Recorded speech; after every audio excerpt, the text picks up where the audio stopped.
name is Nikki Stewart. I'm the Executive Director of the Old North Foundation, and I'm particularly excited to welcome all of you tonight because this is our first in-person author event in the church since before the pandemic.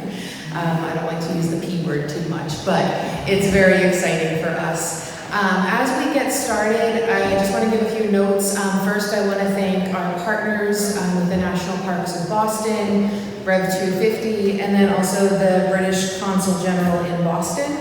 And I want to let folks know that if you need to pop out for the restroom during the program, feel free to just head out the back. We're going to go around to the back of the parish house right next door, in the back door, and then take a right, and you'll find the restroom. So feel free to pop in and out as needed. And to set the stage a little bit and share some information on what was happening in the congregation at the time of the Revolution, I'd like to introduce the Reverend Dr. Matthew Cadwell, who is the vicar in charge here at Old North.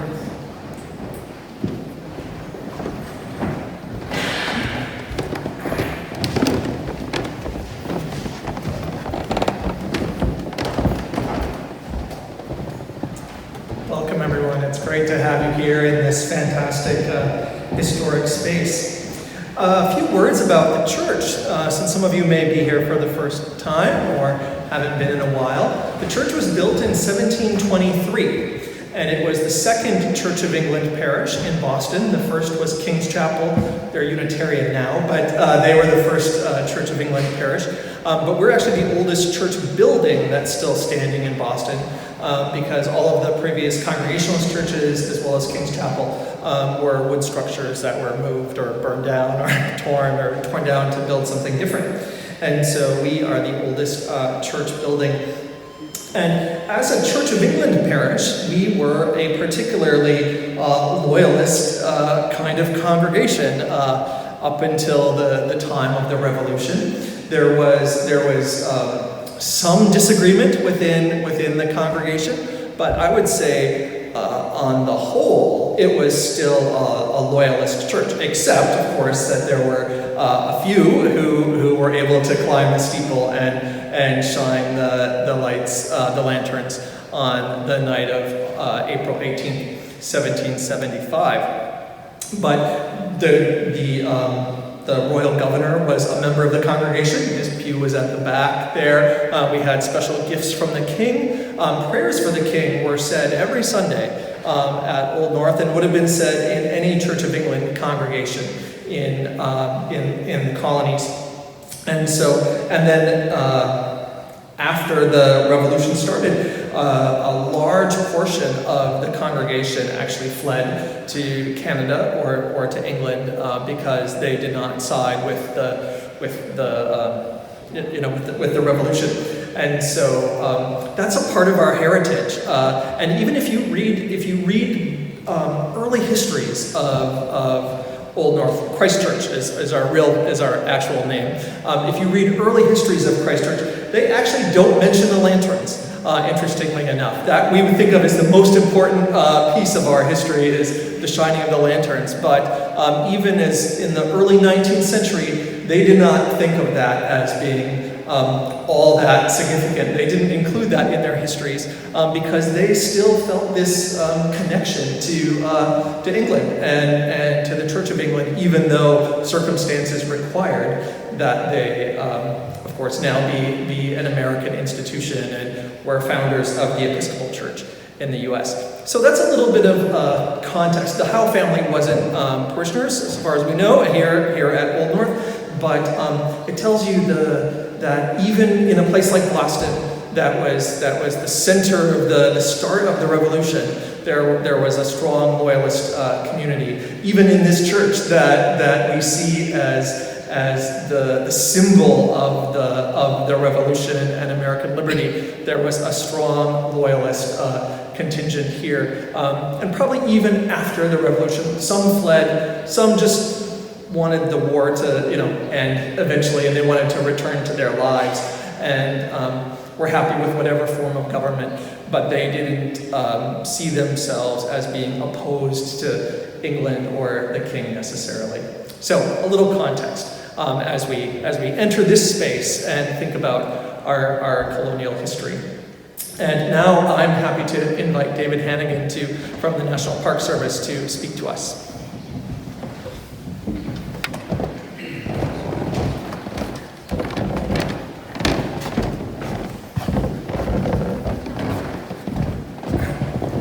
Thank you very much for coming by tonight, folks. We really appreciate it. The National Parks of Boston appreciates it. And I want to thank you, Vicar, on behalf of my fellow rangers at Boston National Historical Park. I want to thank you and the staff here at Old North Church for your support in co-hosting tonight's talk with Julie Flavell. Though she now lives in Scotland, Julie Flavell grew up here in Massachusetts. In one of our first email exchanges, I discussed the possibility of holding a talk here at Old North Church, and in her reply she wrote how she was really looking forward to speaking at this historic site because, in her words, I used to walk the Freedom Trail often when I was a kid. In fact, I'm sure it contributed to my lifelong interest in the American Revolution. This lifelong interest in the American Revolution and Anglo-American relations is evident in her first book, When London Was the Capital of America. It is an outstanding work. Ms. Flavell attended Bryn Mawr College and earned her PhD in history at University College London. She was elected a Fellow of the Royal Historical Society, and she has lectured at Dundee and Edinburgh universities. The book she'll be discussing tonight, The Howe Dynasty, was selected as the New York Times Book Reviewer's Editor's Choice in August of 2021, and was one of the 5 finalists for the 2022 George Washington Book Prize. The Howe Dynasty provides a groundbreaking reinterpretation of one of the 18th century Britain's most famous military families. Delving into previously neglected letters of Caroline Howe, the sister of General William Howe and Admiral Richard Lord Howe, the Howe Dynasty explores the American War of Independence through the eyes of the Howe women. It combines years of extensive research with the author's gift for strong narrative writing, for long overdue reassessment of the entire Howe family.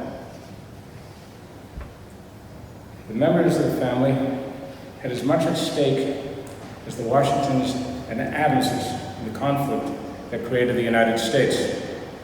Her book challenges us to imagine the Revolutionary War in ways that would have been previously inconceivable. Tonight, we will meet the men and women of the Howe Dynasty, hear their stories, view their portraits, and reflect upon how this remarkable family and the devotion to public service has left an indelible mark on the history of 2 great nations.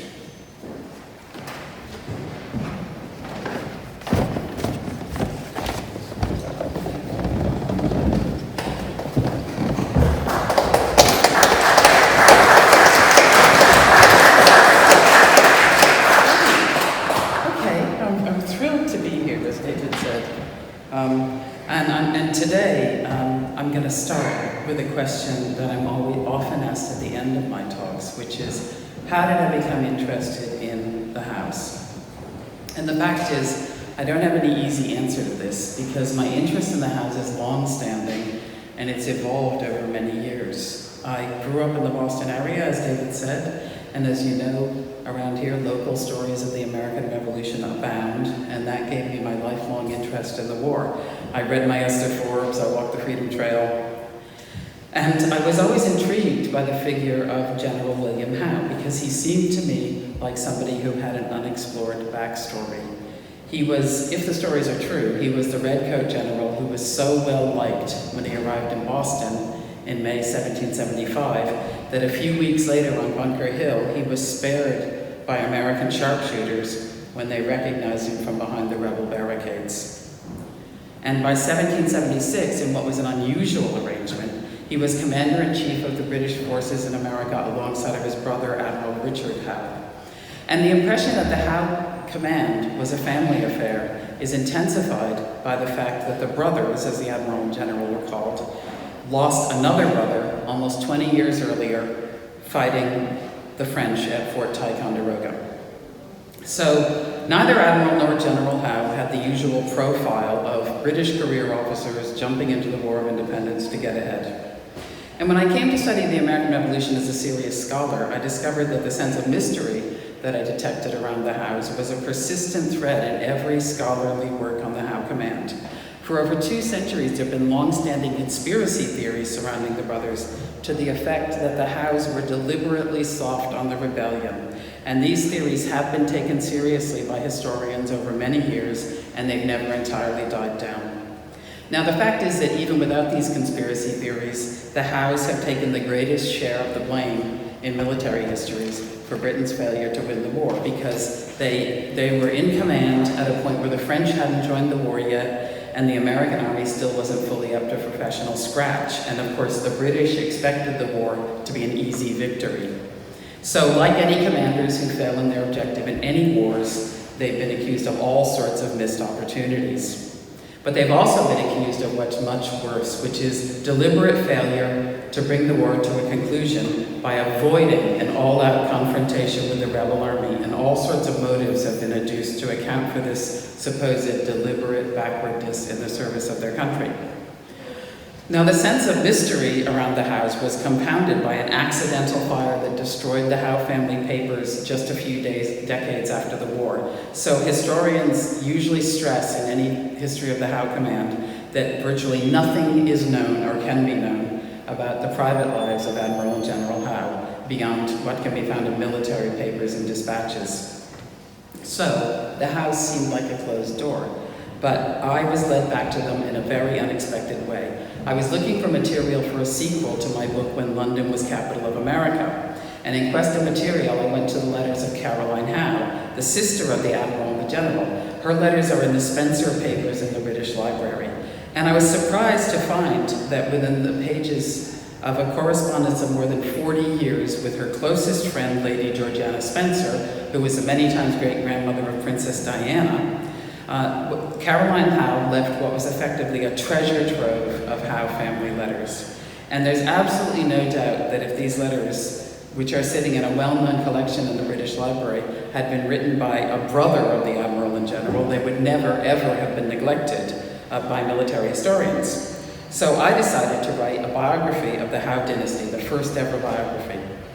So today what I'm going to do is introduce the Howe family members. Some of them would be very well known to us, and some of them are virtually forgotten. And I'm going to include portraits from Earl Howe's private collection, some of which are extremely rare, and they've been reproduced for the first time in my book. So in effect, it's going to be a Howe family album, and I hope you all have the handout. And in the process, I'm going to show how much is lost when biographies of professional men ignore their families and their private lives, because a lot of that was misunderstood about the brothers becomes clear in the context of their families. So the first Howe I'm going to talk about is Charlotte Viscountess Howe. This is the picture to look at. You can all see that, I hope. Now, she was the mother of the generation that included the Admiral and the General, and it was her ambition that turned the Howes into a celebrated military family in the 18th century. She was born in Hanover in 1703. She was German-speaking as a child, and she had royal blood because her mother, Sophia von Kielmansegg, was the illegitimate half-sister of King George I. So in other words, she was, through an illegitimate line, she was the niece of George I. And Charlotte and her family came to England in 1714 when George I ascended the throne of Great Britain. And she was barely 16 when she married Scrope Howe, 2nd Viscount Howe from Nottinghamshire. And this portrait is a wedding portrait. So this is her at about the age of 16. And this probably wasn't an arranged marriage, because Scrope Howe wasn't actually a great catch for someone with royal blood. His family were relatively poor for aristocrats, and his title was an Irish title. The Viscount was an Irish title, and that meant that he didn't have a seat in the British House of Lords. If he wanted to be in the British government, he'd have to get elected to Parliament. But when they married, he was only 20, so he was too young to be in the House of Commons. So it has all the hallmark of a love match. And after 16 years of marriage, Scrope died, and he left Charlotte with 8 children, aged 13 down to a babe in arms. And the Howe dynastic fortunes at this stage were in dire straits because a great deal had been spent on parliamentary elections. They were very, very expensive. much as elections are today. The Howe boys were too young to take up any well-paying government posts. The usual resort of aristocratic families who fell in hard times was to get some kind of good, well-paying post through government connections in order to increase their income. The Howe boys at this point were only schoolboys, so they were pulled out of Eton to save on school fees. And for some years, Charlotte and her children lived in the homes of various wealthy relatives. And things only changed for her when she got the only paying position that was thinkable for someone of her social rank. That is, in 1743, she became the lady-in-waiting to Princess Augusta, who was the mother of the future George III. At this point, George III was a 5-year-old prince. Now that position, glorious as it sounds, didn't actually pay all that well, and most of the money had to be spent on the court dress that was an absolute requirement of the job, that you had to buy silks, satins, velvets, all kinds of gold trim, gold fancy shoes. The real value of the post was that it gave Charlotte connections to find suitable careers for her sons. And I mentioned the Howes couldn't afford to send the boys to university. They could barely afford Eton. And in an age when the oldest son and heir of a dynasty, who was to inherit the estate, usually stayed safely at home while the younger brothers went out and risked their lives in service of their country, all the Howe boys had to find work, and the obvious career was the armed forces. So within a couple of years, Charlotte had arranged for William, this is the future General Howe, to be made a page of honor at court. And this was a paying position for teenage boys from genteel families, usually genteel families that had fallen on hard times. They were taught skills for army life, horsemanship and so forth, and court manners, and they went on to have military careers. And Richard, the future Admiral Howe, was obliged to start off his sailing career in the merchant marine. That was considered ungentlemanly. It was unusual for an aristocratic family. And I'll explain why in a moment. But the next picture, this picture, has never been reproduced before. This is a picture of Admiral Howe when he was about 30. It's part of the private collection of the Howe family. And the tradition is that it's a wedding portrait. That's the family tradition. The reason the merchant marine was considered unaristocratic was because officers in the East India Company or the merchant marine usually invested in their cargoes, and that made them businessmen. So that wasn't something aristocrats were supposed to do. But Richard entered the merchant marine at the age of 11. People started in the Navy very early in those days. And he became a midshipman in the Royal Navy a few years later at the age of 14. So with the start of the 7 Years' War in 1756, which of course we know is the French and Indian War, Charlotte became the virtual head of the Howe dynasty because all the Howe men were serving overseas. And she was in a very influential position. She was a friend of Lady Yarmouth, who was the mistress of King George II. And through her influence, her eldest son, George Augustus Lord Howe, was made a brigadier general in America. Now, I couldn't resist putting, since it's a family album, I included this picture of George, which is incredibly rare. And this is owned by the House too. And this is George Augustus Lord Howe at about the age of 11, dressed as Cupid for a masquerade. The sort of thing you get in family albums, right?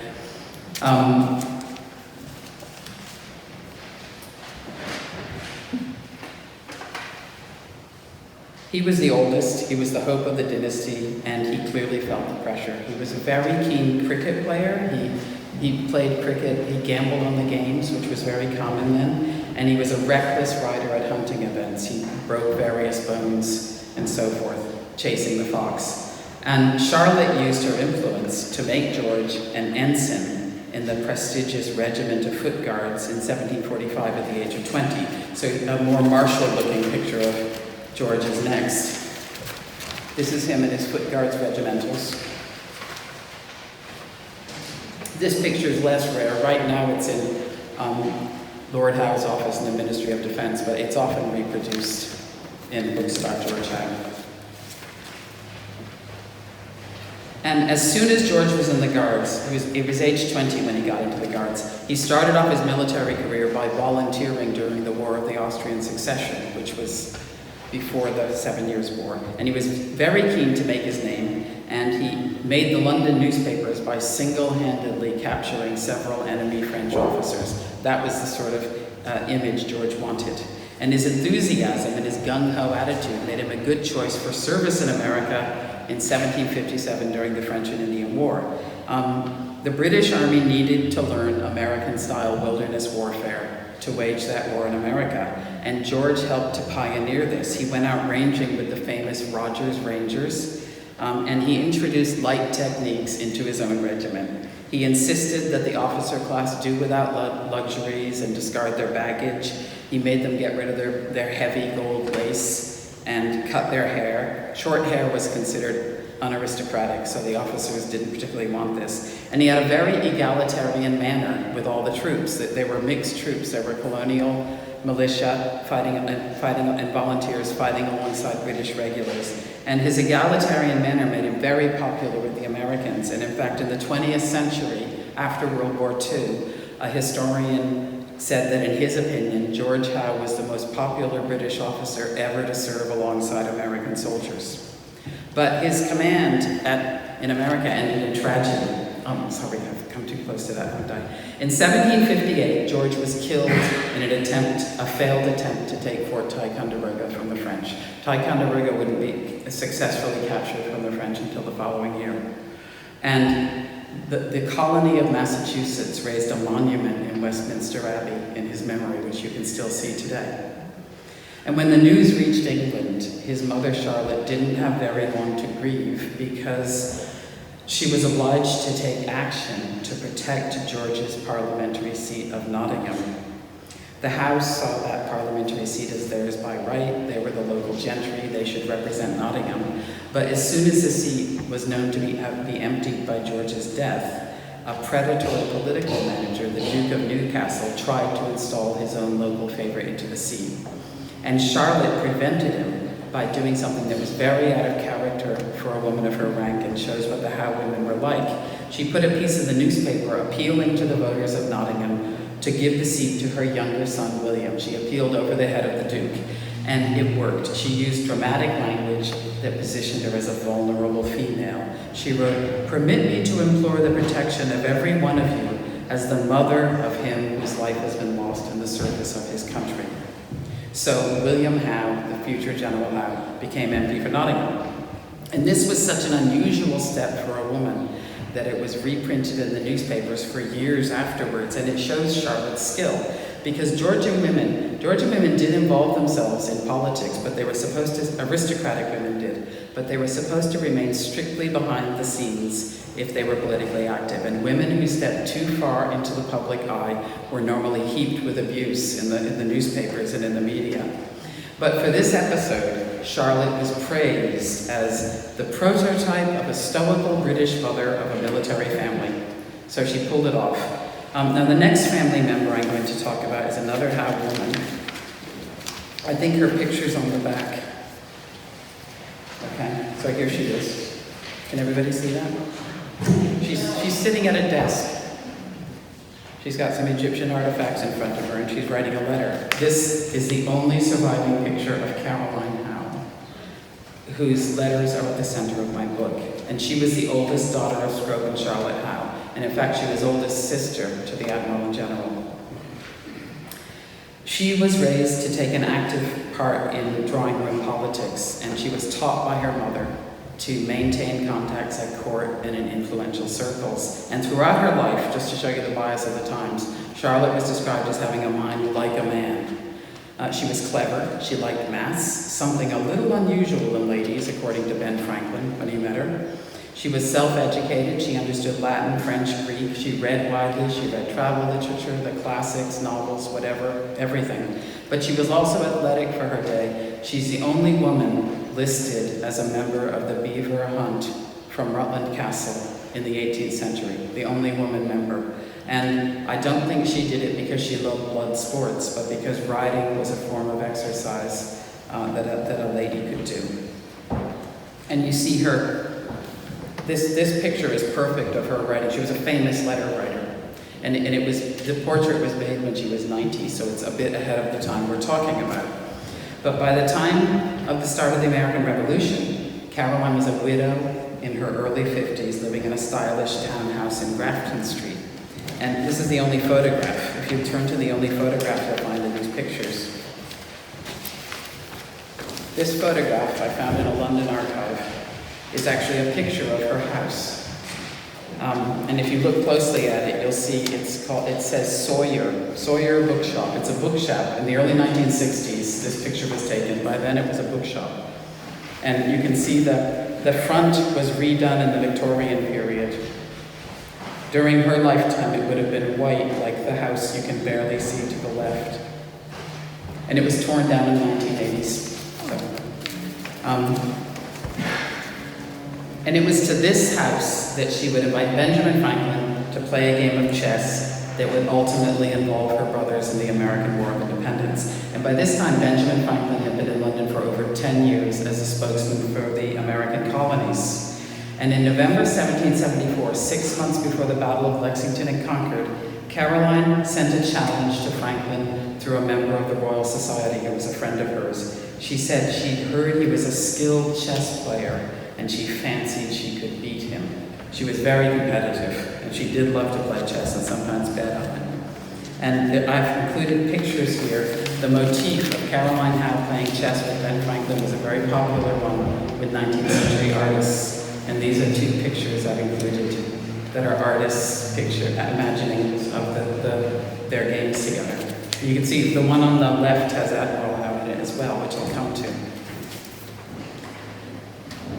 So what ensued was that Franklin began coming regularly to Caroline's house in Grafton Street. He thought it was all innocent fun, and he liked Caroline very much. But he discovered that Caroline was actually constructing a cover, because what she was doing was she was trying to acclimatize her neighbors in gossipy Georgian London to the sight of the easily recognizable and now notorious Benjamin Franklin coming to her door. So people just got used to it and quit paying attention. And on Christmas Day, she suddenly asked Franklin, "Would you like to meet my brother, Admiral Howe?" And the upshot was that secret talks took place between Franklin and Admiral Howe. Now, Admiral Howe was working with Lord Dartmouth, and Lord Dartmouth was the only member of the British government at this point, a few months before the war began, who was looking for a peaceful solution to the American crisis. And Howe asked Franklin for proposals that he thought would satisfy American leaders. And of course, as we know, this came to nothing, but Caroline was in on all the meetings, and I've discovered through her letters that she was the original link between the Howes and Lord Dartmouth. The Howe men didn't know Lord Dartmouth, and historians have wondered what the link was, but they wondered how the brothers became involved in these secret talks. But Caroline did know his wife through women's charitable work. And in October 1774, just before she sent Franklin the challenge to chess, she was in the Dartmouth home visiting Lady Dartmouth, who was nursing a sick baby. And there she met Lord Dartmouth at the very time that he was urging members of the British government to try to find some kind of peaceful solution to the American crisis. And Dartmouth's idea was to have a joint military diplomatic mission sent to America. Now, the British government had already decided to send military reinforcements to Boston and possibly New York. But Dartmouth wanted the reinforcements to be accompanied by a spokesman who was authorized to speak with American leaders to find out, how all this could resolve peacefully and stop the slide to war. And the Howes were obvious candidates because William Howe had already served in America and he was familiar with American ways of warfare. And the Howe family was popular in America because of George Lord Howe. And for their part, the Howes did not want to feel that their brother George had died in vain. They felt they had an investment in the American colonies.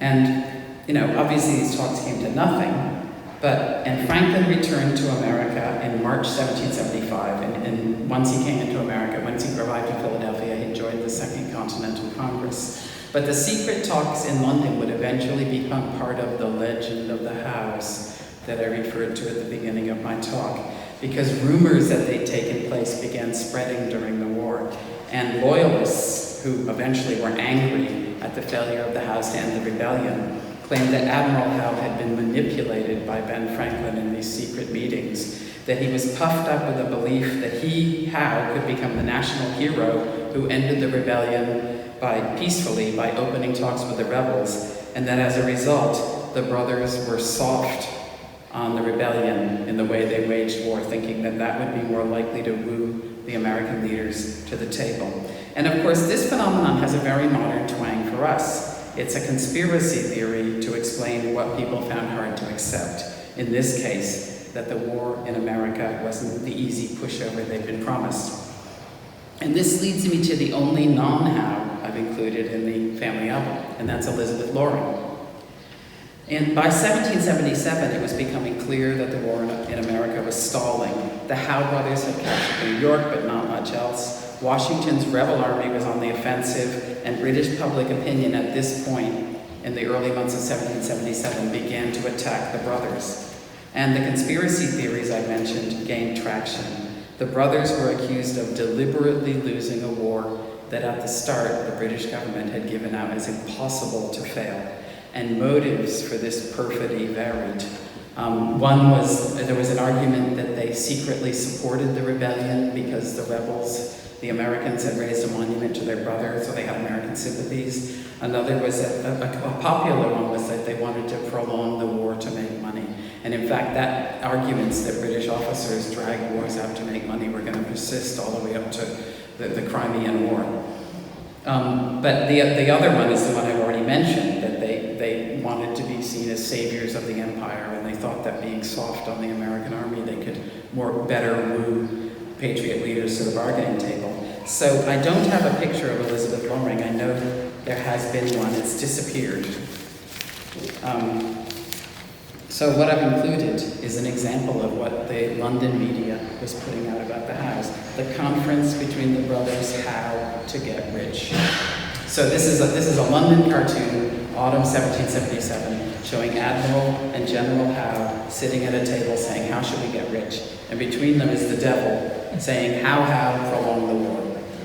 So that's the kind of attack they got. The main person who was attacked was General Howe.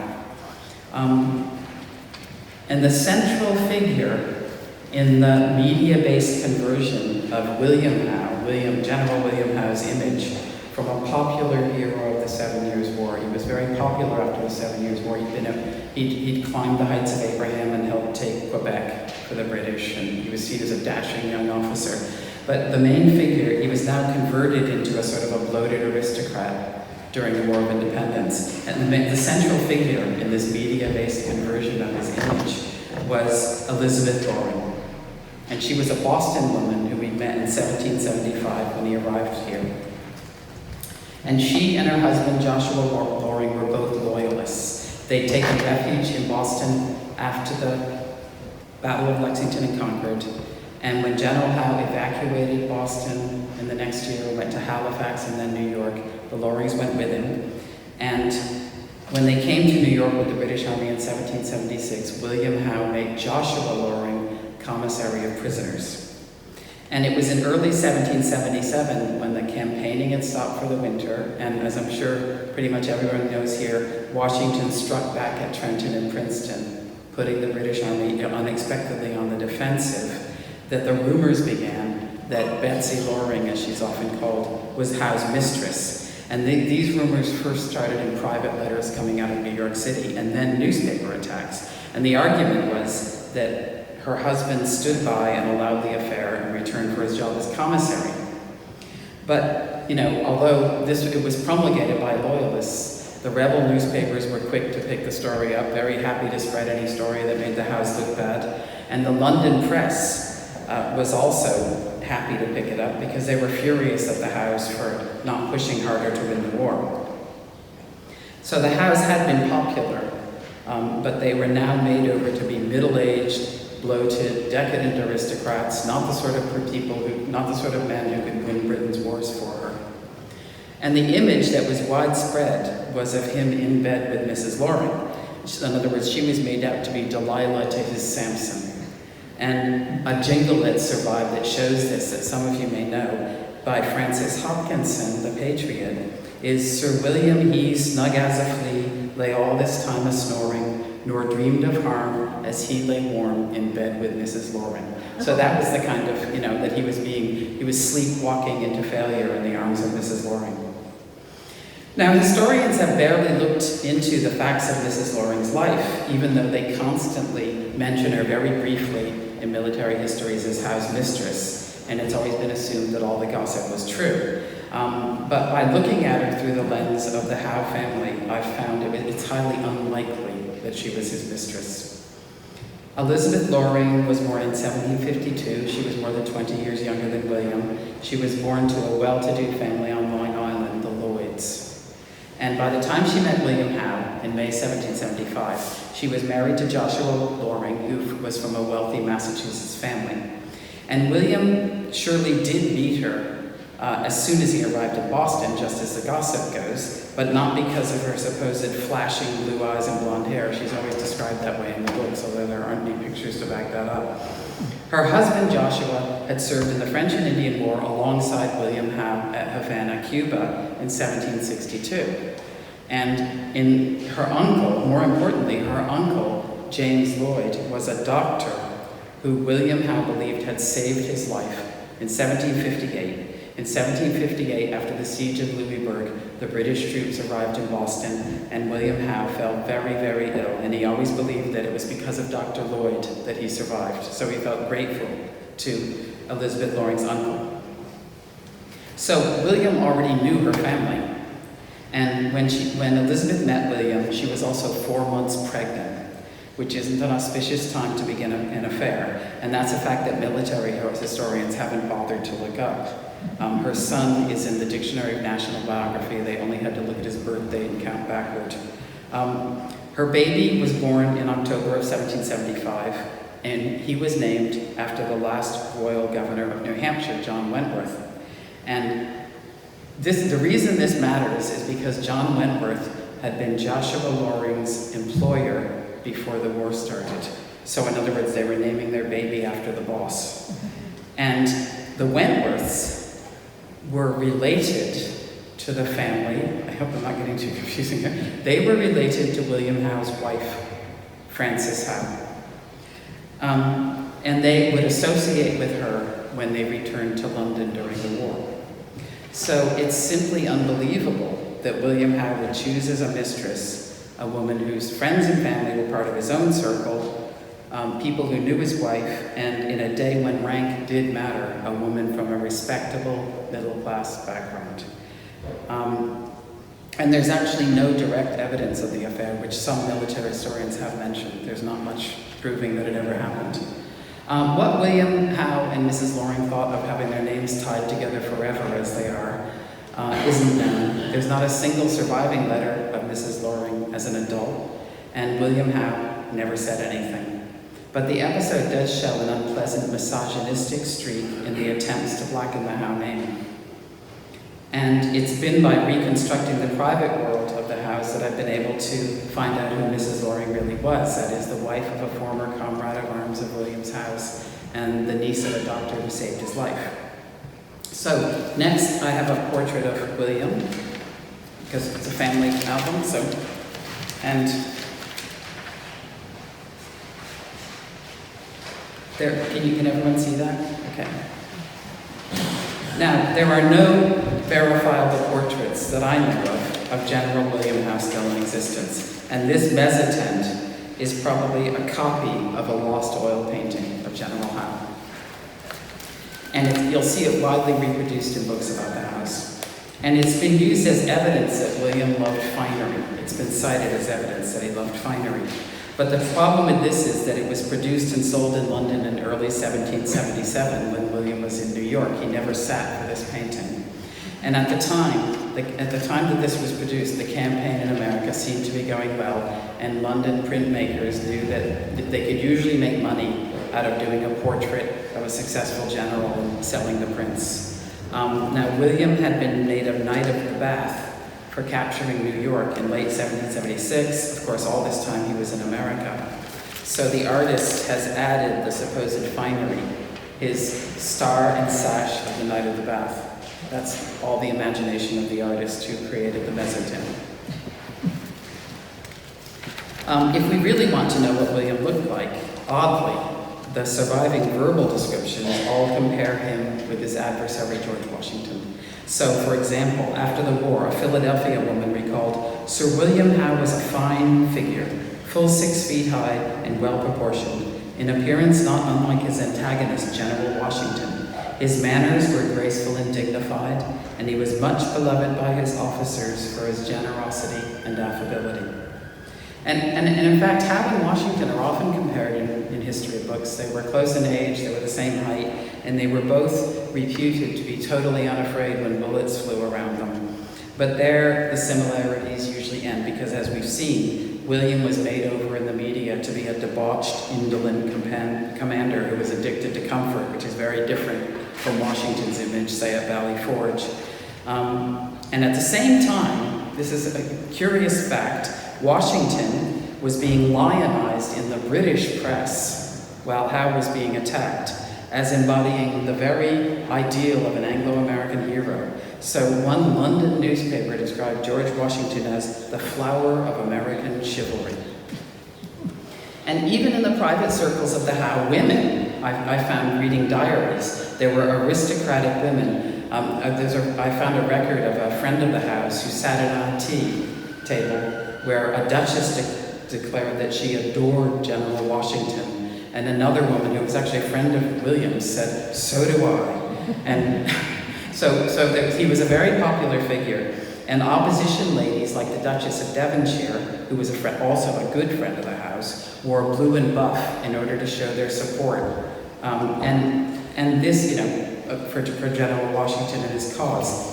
And what this reflects is negative British attitudes towards the war itself, because most people in Britain did not support colonial constitutional claims. They did believe that Parliament had the right to tax the colonies, but the British historically had regarded themselves as being less militarized than tyrannical continental superpowers like France, which of course was their arch enemy.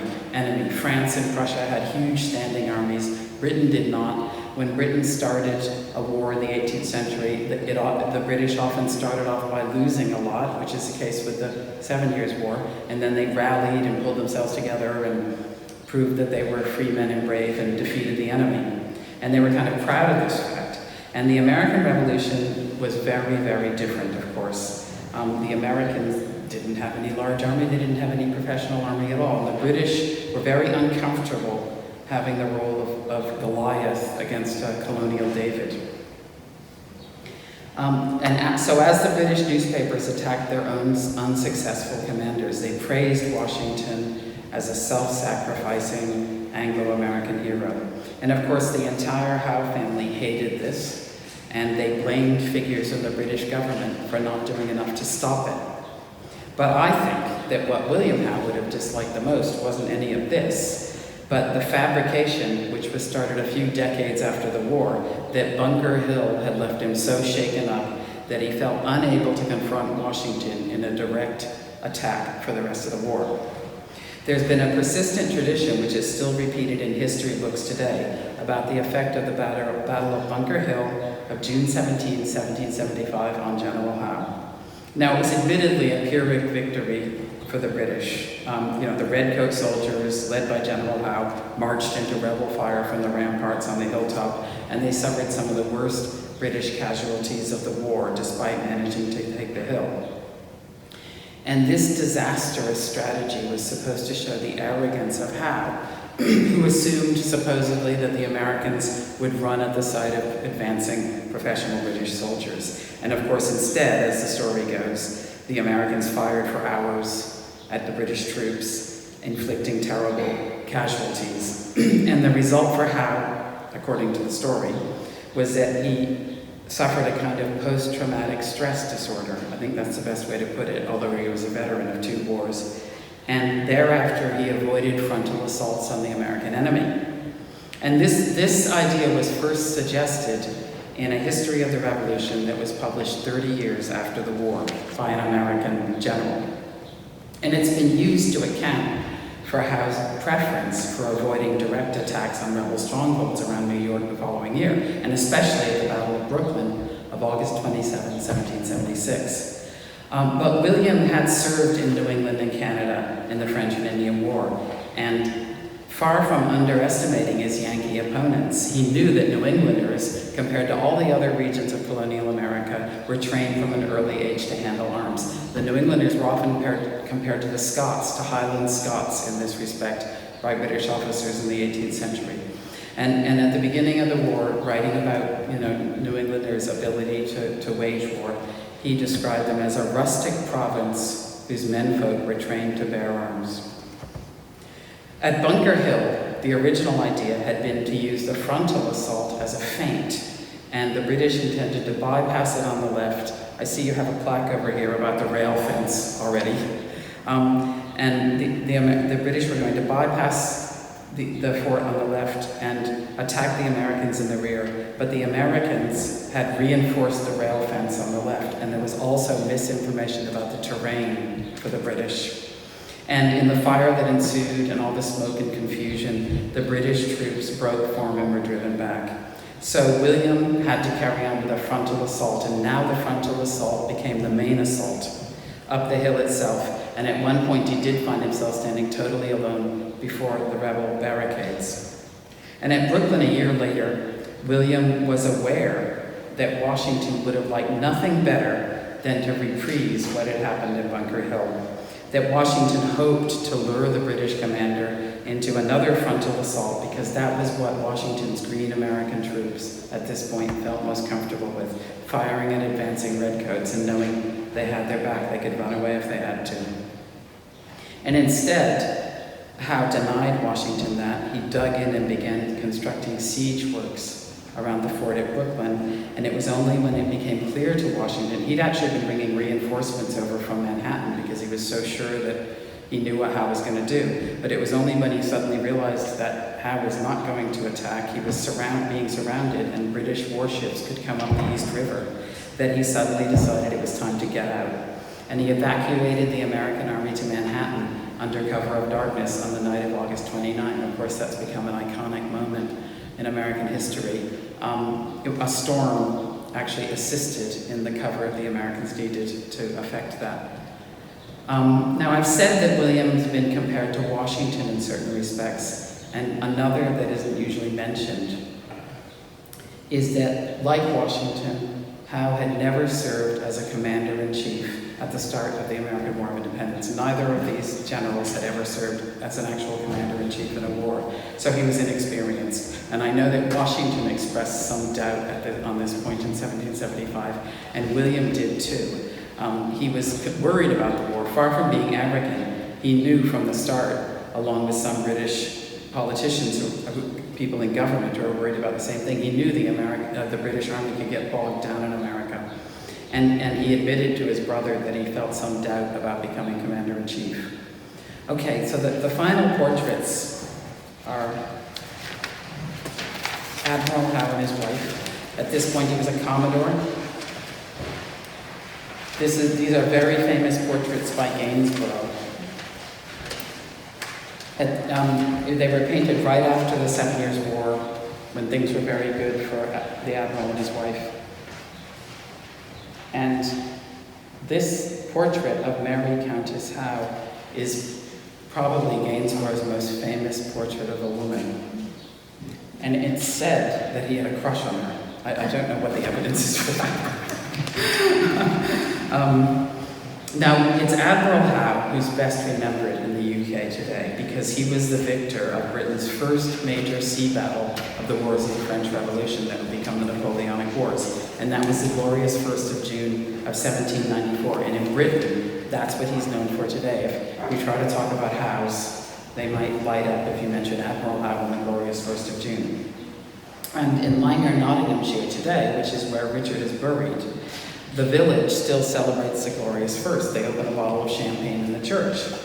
And I've toured around Langer, and I've been told by locals who read my book that the Howe connection with the American War of Independence was an entire surprise to them. They knew almost nothing about it. And I don't know whether Richard would be pleased with that or not, whether Admiral Howe would like that or not. He and his wife were very much hurt by the storm of criticism that surrounded the Howes at their failure to end the American Rebellion. And of course, with the glorious 1st of June, the Howes were completely restored to their status as a premier naval family, national heroes, and the Howe women were overjoyed. 5 days after the glorious first, news reached England of Richard's victory, and his energetic sister Caroline rode in a coach till 2 in the morning, looking at all the fireworks and all the flags out to celebrate his victory. Every flag but the stars and stripes, she said. And she answered what she described as millions of notes. It's an exaggeration, some from the king and queen congratulating her. And there was a line of people lining up outside her house in Grafton Street to come in and congratulate her.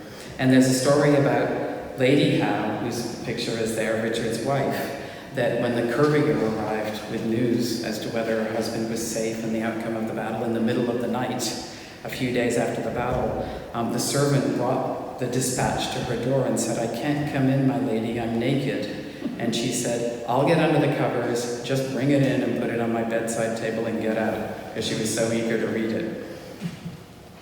And after Richard's death, a monument was erected to him in St. Paul's Cathedral, which you can still see today. But his widow called the monument an attempt to make good on what she considered the unmerited criticism the Howes had suffered during the War of Independence. Now, I started by saying I thought the Howes had an unexplored backstory all those years ago when I was interested in American Revolution history in Boston, and that it was a family story. And my research uncovered exactly that. My whole family history of the Howes reveals so much about the brothers and the feelings of the family. And I like to think of the Howes as a British first family. As people write about the Adamses and the Washingtons and the Jeffersons during the War of Independence. And this is a story about a British first family, just like them. And it was a civil war, and I've found a lot in my book about what it was like on the British home front during the war, which has really not been researched. It's always about generals and politics. But I wrote about women on the home front. But my book also shows that biographies of famous men that leave out their personal and family lives lose a lot. You never, ever see a biography of a famous woman that doesn't go deep into her private life. But biographies of famous men often compartmentalize their public accomplishments and only give a sketch of their personal lives. And I hope that my book shows just how much is lost. Thank you very much.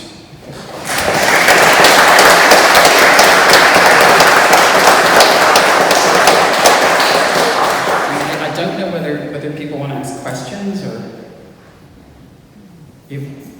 I can go to the back and sign books and you can ask whatever you want. Yes? Can you tell us how the brothers got on with each other and whether you have evidence of their working together on a campaign of less than aggressive behavior in terms of their military stance? You mean during the War of Independence? It's been said over and over that the relationship between the Army and the Navy was never so good in the War of Independence than when the two brothers were, conducting it side by side. And sometimes, it was interesting that sometimes rumors would start up that they were fighting with each other and they'd get into the London press and the government would say, it's not true, they're getting along very well. The Howes were a very, very close family. And afterwards, the Navy, when the French came into the war and the Howes had left, some members of the Navy said, oh, well, the Howes completely committed the Navy to supporting the Army in a way that's completely unrealistic. But it was fine at the time because the French weren't in the war. And so Admiral Howe was able to completely support his brother in a war that had a lot of amphibious aspects to it. And of course, once the French were in the war, that changed. Of course, the Americans didn't have any particular Navy to speak of at the start of the war. What was William's life after the war? He went back to England, and what happened? What did that happen? Well, he went back, and there was a parliamentary inquiry about the brothers. they pushed that. They wanted to be exonerated. They'd been criticized in the newspaper. They were angry about it. It was inconclusive, the way these things usually are, just kind of petered out. The government didn't really want to look too closely into the war either, because they didn't feel it had gone terribly well, and they'd rather just get on with the next thing. So the conclusion of the inquiry was simply that the Howes had not done anything that would debar them from future military service. And of course, Admiral Howe went on to, he also served later as the commander of the Channel Fleet at the end of the War of Independence. I didn't fit that in here, but William actually took a desk job. He worked for the Ordnance Office in London. He could have gone to Ireland and commanded the army there, but he didn't want to. I think he actually really was very demoralized by his experience in the American War of Independence. And he did stay in the army. He was a commander at Plymouth Fort. These were all domestic posts. And during the wars of the French Revolution, he did help to organize defense, but he never served abroad again. And he actually he bought a fishing cottage, and he spent a huge amount of time angling. I think he was kind of disgusted with the whole experience, and he kind of wanted to get back to his family and friends. So. Was William Howe recalled by the king during the war? Is that right? No, he resigned. Oh, he resigned, okay. Yes, he did. Yes. Can you repeat the questions? This? Oh, yes. Okay, yes. You mentioned how Lord Dartmouth met with Benjamin Franklin to try to de-escalate. And did anything, or did you ever find, or anybody else find, what they were trying to present as an alternative to going to war? Or well, yes. What's being asked is what was the content of the kind of peace solution that was being hashed out? Well, that never was totally hashed out between Dartmouth, Franklin, and people in government. The thing that the British government desperately wanted was they wanted Boston to pay for the tea. And if they could get Boston to pay for the tea, then they could say, okay, we'll suspend the coercive acts, or the intolerable acts as they're called here, and we'll send someone over and we'll talk about some things and make some concessions. And that was what they kept pitching to Franklin, don't you think? They wanted something to be made on the American side first. And that a lot of what they talked about was a kind of a staged set of things where Boston pays for the tea, the British suspend a few of the acts, and then, somebody sent over to talk, and, a sort of a staged set of concessions on either side, so that everybody could just back off. But it didn't contain some kind of blueprint for how to reorganize the empire or anything like that, or a solution to the constitutional crisis. In fact, I think the issue of parliamentary sovereignty was pretty much insoluble. I don't think looking for a peace solution at that point, though, was totally unrealistic, because the other two crises, the Stamp Act crisis and the Townshend Act crisis, had just ended inconclusively and been smoothed over. And that might have happened. I think that's what a lot of British politicians were looking for. They knew it was a very difficult, thorny issue, but they were looking to smooth it over and avoid a war. There was actually a view on the part of a lot of liberal British politicians that America was going to become more and more wealthy and powerful, that eventually America was going to gradually break away from British control, and that there was no point in having a war, that the idea would be to keep America as an ally at all times. And in fact, Lord Shelburne, who was Prime Minister when the peace negotiations were on at the end of the War of Independence, had these ideas that nobody else supported. He wanted Americans to almost have shared citizenship with the British. He wanted to retain trading rights between the two countries, and he also wanted them to always be united in war, so that it would almost be a little bit like the European Union or something like that. But that, at that point, there were too many members of Parliament who were so angry they just wanted to cut the Americans out of the Caribbean trade, and that was it, and it came to nothing.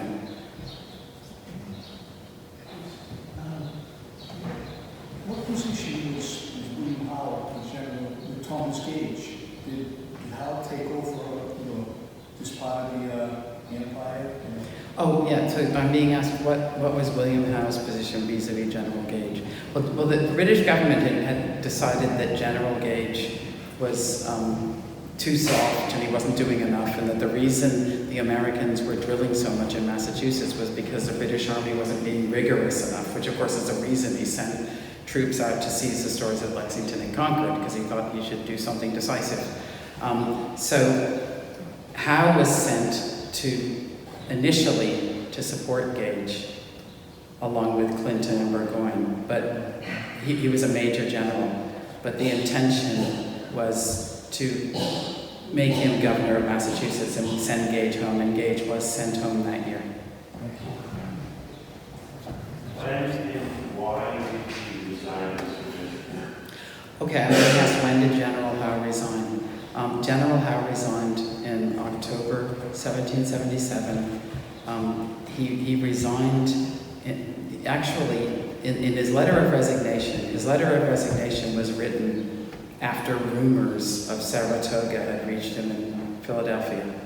So it's often assumed that he realized the British Army had been defeated at Saratoga and he decided it was time to quit. But actually, he thought that the rumors were false. They got all sorts of false rumors, and I mean, the communications were very poor. And one of the reasons he thought the rumors were false was because he thought, okay, if Burgoyne's having that hard a time, he's going to fall back to Ticonderoga, because that's what Howe would have done, and that's what Clinton would have done too. But that's not what Burgoyne did, as we all know. And he just carried on and got smashed to smithereens. So when the rumor, that wasn't why Howe resigned. The reason he resigned, it was in response to a letter from Lord George Germain, which is it's in the library, in the Clements Library in Ann Arbor. Lord George Germain wrote him a very insulting letter. He had a habit of doing that.